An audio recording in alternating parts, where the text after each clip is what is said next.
is spooky season, and that means it's time to read and talk about some spooky stories. I want to first give a quick breakdown of how I plan on doing these videos since this is my first one. For each book that I read, I want to do 2 videos. The first video is a short, non-spoilery, should I read this book kind of review.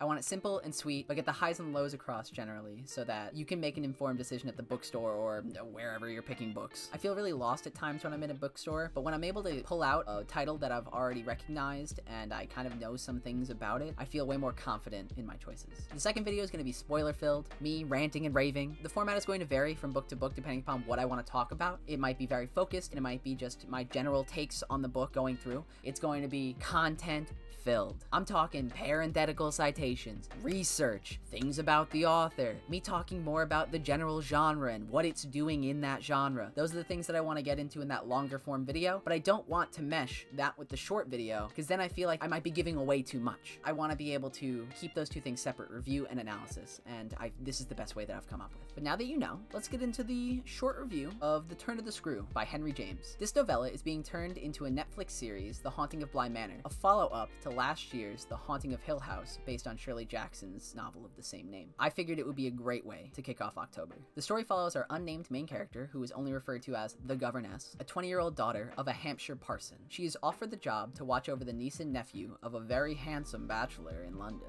While he stays in London, the kids live out in the country in the Bly Manor estate. The house is potentially haunted, and this story delves into the psychological thriller of proving that to be true, or if this is just the governess's dive into insanity. First things first, it was honestly not at all what I expected. I didn't do any research till I picked up the book for the first time, so the first thing that I learned was, man, this book is old. I'm talking, you're spelling words jailer like this, and you're using words perambulation in casual statements. It was written in 1895, so the language barrier is to be expected, but I definitely see that as being a turnoff for some readers. Older English writing can be hard. Moving past that, this is definitely a gothic horror novel. It has its roots set strong in the likings of Anne Radcliffe and the Bronte sisters, but it does its best to stick out from the older stylings of gothic horror. And more importantly, it steers away from a lot of the ties that gothic horror of the time had to romanticism. It's a short, quick read, and honestly, despite the initial hurdle of this language barrier, I had a ton of fun reading it. It's not your typical modern haunted house story. It's far slower paced, and the ghouls and ghosties are far more subdued in this story than you would find in something even as more modern as Shirley Jackson or Richard Matheson, which still aren't that modern. The horror is stemming from not knowing what you're being told is true. There's a lot of ambiguity going on in this story, most of it stemming from an untrustworthy narrator. A lot of that uncertainty fuels interactions between the living characters in this story. I think this is a great story to kick off the start of October. I'm not one to dive in October 1st, murder clowns, hot vampires. I think this is a cool, slow start. You know, it's the autumn season. This kicks off in a nice fall tone. You got a few spooks. I definitely read this late at night one time, and I had to go downstairs, and every light was turned on in my house. I'm gonna be honest with you. It's a pretty quick read. It's got a word count of about 40,000 to give you an idea. A similar book would be The Great Gatsby, which is only about 47,000 words. I read this in 2 sittings. I'm sure you could read it faster, but I'm also sure you could read it slower. This language can be hard. I had Spark Notes up because I wanted to make sure I was understanding what was happening in some of the chapters, and there were definitely times where I had to make sure and look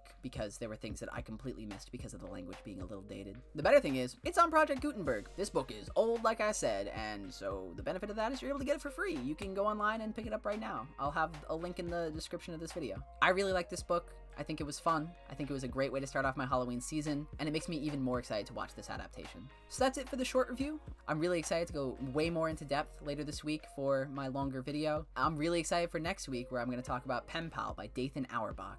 If you thought this was dope, thought this was spooky, you thought it was interesting in any way, please head down there, start tippy-tapping. Hit me with that subscribe button. Hit me with that like. You know, I'm here to have a conversation. Tell me what your favorite kickoff book for October is. Tell me what book you. Tell me what kind of book you like to read to get into the spooky season. I hope you have a great day, and I'll catch you in the next video. Stay lit.